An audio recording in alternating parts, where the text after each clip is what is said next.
तो आपको सेम यही डिटेल्स फिल करना है जो कि हमने यहाँ पे लिखा है। फिर आपको ये फिल करने की जरूरत ही नहीं पड़ेगी, ये कुछ भी फिल नहीं करना है। इसके साथ कोई आपका इंटरेस्ट बनता है तो वो भी तो पीएफ के डिपार्टमेंट देगा। पहले तो 60,000 रुपए तो ये पीएफ से आने वाला है और इनका 1,85,000 रुपए। यदि आपके पीएफ खाते में 50,000 या उससे ज्यादा का पैसा पड़ा हुआ है और अब आप फुल एंड फाइनल सेटलमेंट करने वाले हैं तो आपको फॉर्म नंबर 15G, जी फ्रेंड्स, ये वाला फॉर्म फिल करना जरूरी है। अगर ये फॉर्म फिल नहीं करते हो तो भैया आपका जो पैसा है पूरा नहीं आएगा, कट करके आएगा या फिर मैक्सिमम चांस है कि आपका क्लेम रिजेक्ट हो जाएगा। अब ऐसे में हर एक फाइनेंशियल ईयर में कुछ डिटेल्स चेंज हो जाती हैं। अभी नया फाइनेंशियल ईयर स्टार्ट हो चुका है। इस फाइनेंशियल ईयर के हिसाब से आपको किस तरीके से फिल करना है, क्या क्या डिटेल फिल करना है, आज के इस नए वीडियो में हम डिटेल्स में जानने वाले हैं। यदि आप भी जानना लाभ उठाना चाहते हैं तो कृपया इस वीडियो में बिना स्किप किए लास्ट तक बने रहें, आपको काफी ज्यादा हेल्प मिलने वाला है। तो फ्रेंड्स यहाँ पे आप देख सकते हैं फॉर्म नंबर 15G कुछ इस तरीके से होता है और इसमें काफी सारे ऑप्शंस फिल करने होते हैं। ये जो भी डिटेल्स है ये बिल्कुल ठीक फिल करना होता है। गलत अगर फिल करते हैं तो आपका फॉर्म रिजेक्ट हो सकता है। देखिए फ्रेंड्स, आपके केस में क्या फिल करना है, क्यों फिल करना है, पूरे एग्जाम्पल के साथ जानने वाले हैं आज के इस नए वीडियो में।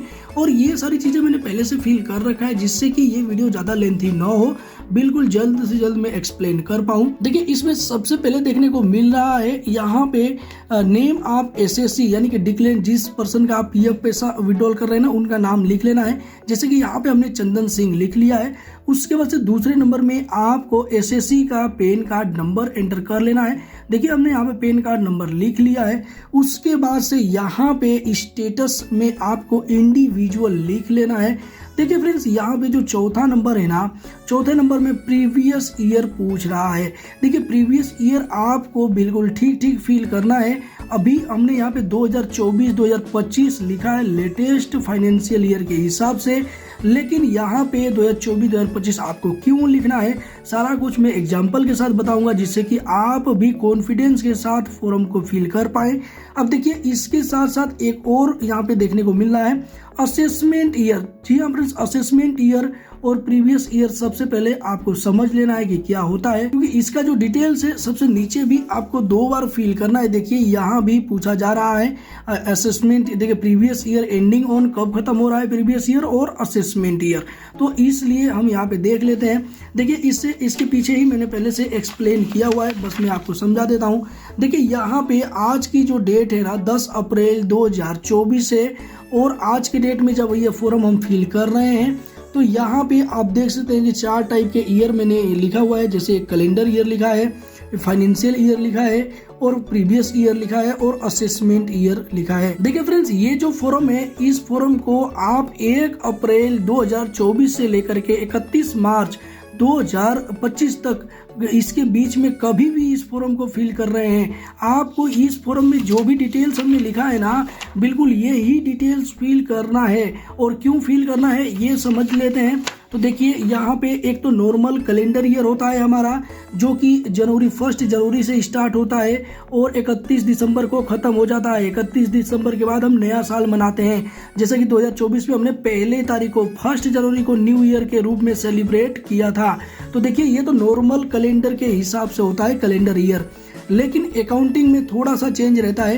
अकाउंटिंग में आपको देखने को मिल रहा है 3 टाइप के ईयर और रहते हैं जो कि जनवरी से स्टार्ट नहीं होते हैं, ये अप्रैल से स्टार्ट होते हैं और 31 मार्च को खत्म होते हैं। और एवरी साल यही होता है, ऐसा ही रहता है, कभी चेंज नहीं होता है। अब चूंकि आज के डेट में जैसे कि हमने जाना है कि ये 10 अप्रैल 2024 है, तो आज के डेट के हिसाब से जो आपका करेंट फाइनेंशियल ईयर होगा वो 2024-2025 होगा और ये जो प्रीवियस ईयर होता है ये करेंट फाइनेंशियल ईयर के हिसाब से ही होता है। तो ये जो 1 अप्रैल 2024 से स्टार्ट होता है तो ये भी सेम 1 अप्रैल 2024 से स्टार्ट होता है और 31 मार्च 2025 को खत्म हो जाएगा। तो ये प्रीवियस ईयर और फाइनेंशियल ईयर बिल्कुल सेम रहेगा। तो यहाँ पे हमारा जो प्रीवियस ईयर हो जाएगा वो हो जाएगा 2024-2025 और जो असेसमेंट ईयर है इसमें थोड़ा सा चेंज रहता है। असेसमेंट ईयर में आपका जो भी प्रीवियस ईयर है उसके 1 साल बाद का आता है, यानी कि यहाँ पे 2024-2025 अगर आपका प्रीवियस ईयर है तो आपका असेसमेंट ईयर होगा 2025-2026। अगर आप इस वीडियो को 1-2 साल बाद देख रहे हैं तो उसके हिसाब से यहाँ पे चेंज हो जाएगा।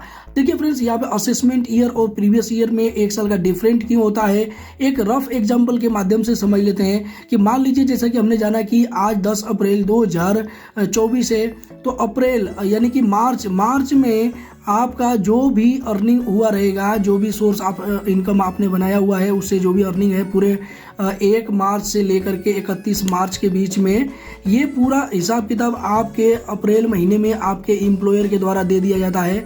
अप्रैल यानी कि 1 महीने बाद दे दिया जाता है, अप्रैल में किसी भी तारीख को आपको मिल जाता है।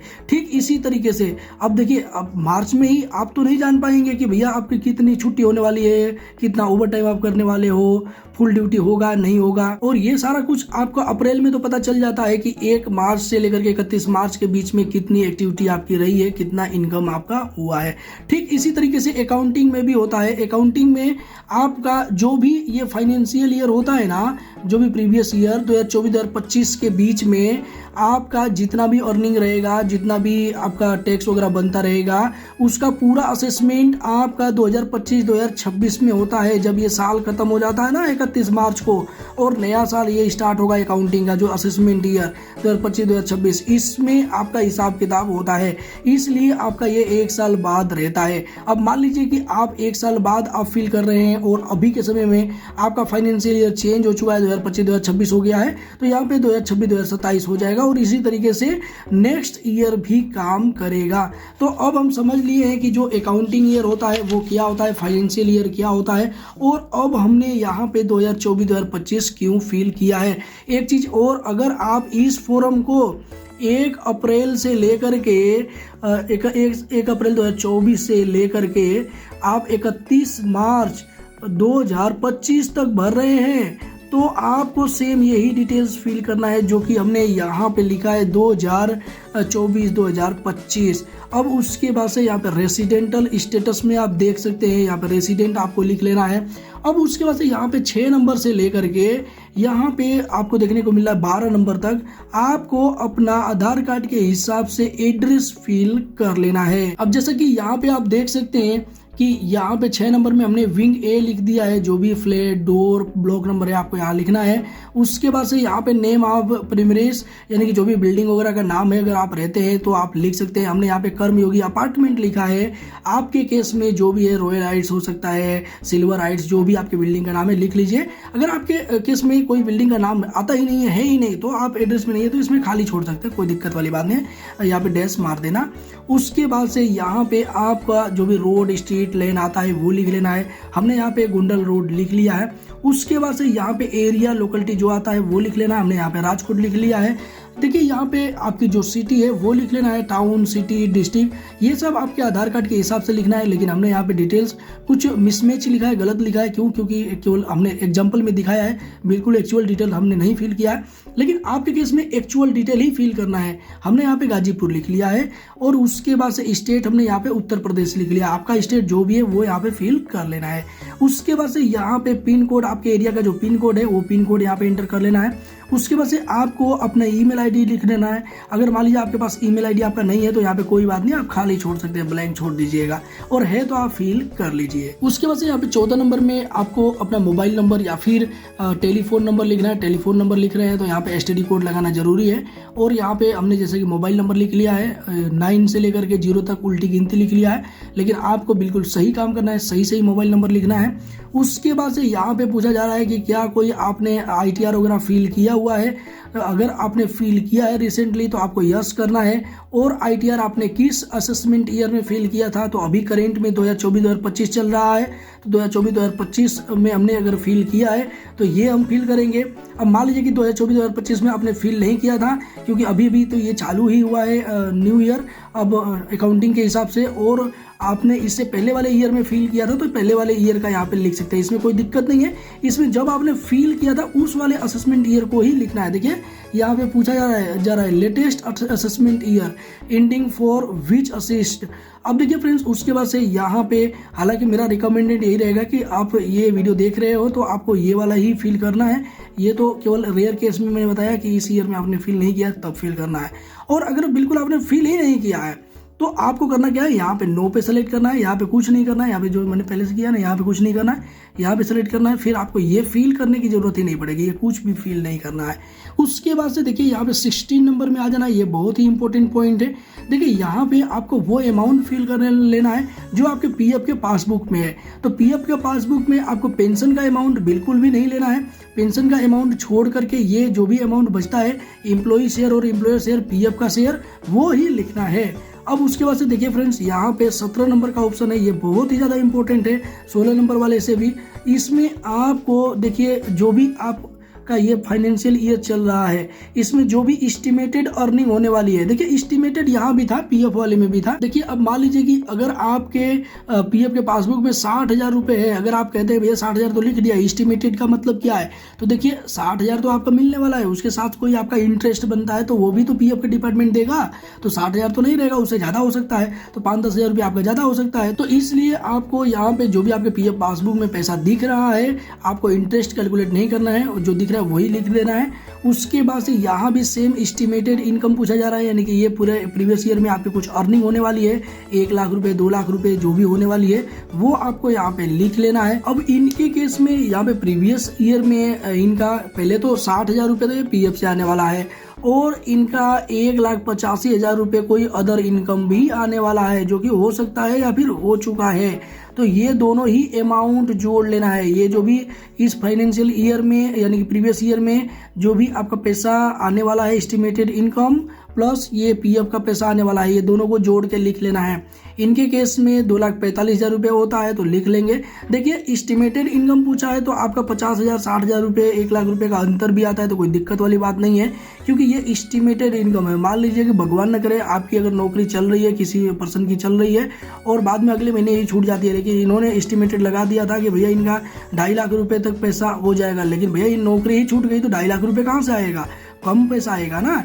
तो इनका हो सकता है कि ये 60,000 और 40-50 हजार रुपये ये कमाए, इनका 1-1.5 लाख ही होता है और इन्होंने 2,45,000 लिख दिया, तो कोई दिक्कत वाली बात नहीं है, इसमें एस्टिमेटेड लिखा है इसलिए तो आपको यहाँ पे लिख लेना है।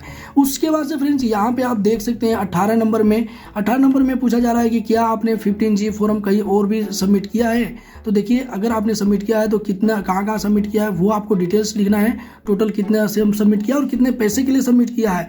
तो अभी हमारा ये न्यू फाइनेंशियल ईयर स्टार्ट ही हुआ है, केवल और केवल हम पहला 15G फॉर्म भर रहे हैं और पीएफ के लिए भर रहे हैं, तो इसलिए यहाँ पे एनए लिख देंगे, एनए यहाँ भी लिख देंगे। और उसके बाद से यहाँ पे 19 नंबर में आपको आ जाना है। 19 नंबर में आपको देखने को मिल रहा है कि यहाँ पे सीरियल नंबर पूछ रहा है, सीरियल नंबर 1 लिख देंगे। अब उसके बाद से ये पूछा जा रहा है कि ये जो इन्वेस्टमेंट या फिर अकाउंट नंबर है आपका, ये जो भी पैसा आने वाला है तो उससे रिलेटेड जो भी डिटेल है वो आपको प्रोवाइड करना है। तो हमारे पास तो यूएन नंबर है तो हम यहाँ पे यूएन नंबर प्रोवाइड कर देंगे। आपके हिसाब से आप पीएफ नंबर भी लिखना चाहते हैं तो पीएफ नंबर भी लिख सकते हैं, कोई दिक्कत वाली बात नहीं है। उसके बाद से नेचर ऑफ इनकम पूछा जा रहा है कि ये क्या नेचर है इनकम का, तो यहाँ पे पीएफ विड्रॉल लिख देंगे क्योंकि हम पीएफ विड्रॉल करने वाले हैं। अब देखिए यहाँ पे सेक्शन पूछा जा रहा है कि किस सेक्शन के अंडर में ये पैसा आ रहा है। तो देखिए फ्रेंड्स यहाँ पे जो इनकम टैक्स डिपार्टमेंट है उनके अलग अलग काफी सारे सेक्शन है। सेक्शन के बारे में अगर आप डिटेल में जानना चाहते हैं तो आप नीचे कमेंट बॉक्स में कमेंट करके बता सकते हैं, उनका डिटेल वीडियो में बना दूंगा। हालांकि पीएफ विड्रॉल आप कर रहे हैं तो आपको पीएफ विड्रॉल के लिए 192A 192A ही लिखना है। अब उसके बाद से यहाँ पे अमाउंट लिखना है। देखिए अमाउंट आपको वो अमाउंट लिख लेना है जो कि आपके पीएफ पासबुक में दिख रहा है, यानी कि आपने जो 16 नंबर में भरा है ना ये वाला ही अमाउंट यहाँ पे लिख लेना है, ये वाला नहीं लिखना है। काफी लोग को कमेंट होते हैं कि सर ये 17 नंबर वाला यहाँ पे लिखना है या फिर 16 नंबर वाला, तो आपको 16 नंबर वाला लिखना है। देखिए यहाँ पे 60,000 हमारा आने वाला है पीएफ के पैसा, तो यहाँ पे 60,000 हमने यहाँ भी लिख दिया है। अब उसके बाद से आपको इधर सिग्नेचर कर देना है जो कि मैंने फर्जी सिग्नेचर कर दिया है। और उसके बाद से आपको यहाँ पे पे दोबारा से नाम लिख लेना है, IV, यानी कि जो भी इम्प्लॉई है ना, ये जिनका पैसा हम निकाल रहे हैं, यहाँ पे चंदन सिंह लिखा था, इनका ही नाम आपको दोबारा से यहाँ पे लिख लेना है। उसके बाद से देखिए ये डिक्लेरेशन है, ये भरना जरूरी है आपको। अब उसके बाद से यहाँ पे चूंकि हमने काफ़ी ज़्यादा डिटेल्स में जाना है कि हमारा जो प्रीवियस ईयर चल रहा है वो कब खत्म होगा, तो यहाँ पे हमने लिख लिया 31 मार्च 2025 को ख़त्म हो जाएगा, हमने डिटेल्स लिख दिया है। अब उसके बाद से यहाँ पे असेसमेंट ईयर पूछा जा रहा है कि कौन सा चल रहा है, तो असेसमेंट ईयर 2025-2026 आ रहेगा, तो इसलिए हमने यहाँ पे लिख दिया है। और उसके बाद से सेम डिटेल्स यहाँ भी पूछ रहा है आपका प्रीवियस ईयर कब एंडिंग होगा, तो 31 मार्च 2025 को, और आपका असेसमेंट ईयर क्या है, तो वो ये है। अब देखिए फ्रेंड्स, यहाँ भी आपको सिग्नेचर कर देना है, 2 जगह सिग्नेचर करना था। उसके बाद से आपका प्लेस लिख लेना है, तो देखिए हमने यहाँ पे प्लेस लिख दिया है। अब उसके बाद से यहाँ पे देखिए ये प्लेस आपके हिसाब से लिखना है। अब यहाँ पे राजकोट मैंने अपने हिसाब से लिखा है, आपका मान लीजिए गुरुग्राम है तो गुरुग्राम यहाँ लिख देना है। और उसके बाद से देखिए यहाँ पे डेट लिखने में काफ़ी लोगों को दिक्कत आती है कि भैया आज की डेट हम लिखे या कब की डेट लिखे, तो देखिए ये जब आप फॉर्म भर रहे हैं तब की डेट लिखिए। अब मान लीजिए कि काफ़ी लोगों के कमेंट होते हैं कि भैया PF पे की वेबसाइट पे एरर आता है और इसकी वजह से मान लीजिए आज की डेट में हमने फॉर्म ये भरा है और आज की डेट में हमारा क्लेम नहीं हुआ, तो क्या होगा, अगला डेट में दोबारा फॉर्म भरना पड़ेगा? नहीं, बिल्कुल नहीं भरना है, आपको ये वाला फॉर्म ही अपलोड कर देना है। भले ना 10 दिन तक वेबसाइट नहीं चले, 15 दिन के अंदर में अगर चल रही है, जब भी आप क्लेम कर रहे हो ये वाला फॉर्म आप इस डेट के साथ अपलोड कर सकते हो और आपका क्लेम डेफिनेटली सेटल हो जाएगा। अब फ्रेंड्स, हालांकि यही फॉर्म फिल करना है, इसके साथ भी इसका पार्ट 2 भी होता है। देखिए कुछ इस तरीके से पार्ट 2 होता है, पार्ट 2 आपको ब्लैंक रखना है, पार्ट 2 को नहीं भरना है, लेकिन आपको इस पार्ट 2 को भी इस फॉर्म के साथ अटैच कर देना है। देखिए इसको आप अपने मोबाइल फोन से फोटो खींच करके स्कैन करके PDF बना सकते हैं और PF की वेबसाइट पे अपलोड कर सकते हैं। और उसके बाद से आप अगर सही तरीके से आपने फॉर्म फिल किया है और सारा फॉर्म अपलोड किया है तो आपका क्लेम रिजेक्ट नहीं होगा, डेफिनेटली सेटल हो जाएगा, पैसा भी कोई नहीं कटेगा। किस तरीके से आपको स्कैन करना है इसके लिए भी डिटेल वीडियो हमने बना दिया है। और ये जो फॉर्म है ना 15G, ये उन लोगों को फिल करना है जिनकी एज 60 साल से कम है। अगर आपकी एज किसी ऐसे पर्सन का पैसा निकाल रहे हैं जिनकी एज 60 साल से ज़्यादा का है तो उनको 15H फिल करना होता है। 15H किस तरीके से फिल करते हैं इसका डिटेल वीडियो हमने बनाया हुआ है, वो वीडियो भी आप चेकआउट कर सकते हैं। और इस फॉर्म का लिंक भी मैं यहाँ पे दे दूंगा, इस वीडियो के नीचे कमेंट बॉक्स में पिन कर दूंगा। अगर आपने टेलीग्राम चैनल को ज्वाइन किया है तो भैया वहाँ पे तो मैंने पोस्ट कर ही दिया था, वहाँ से भी आप डाउनलोड कर सकते हैं।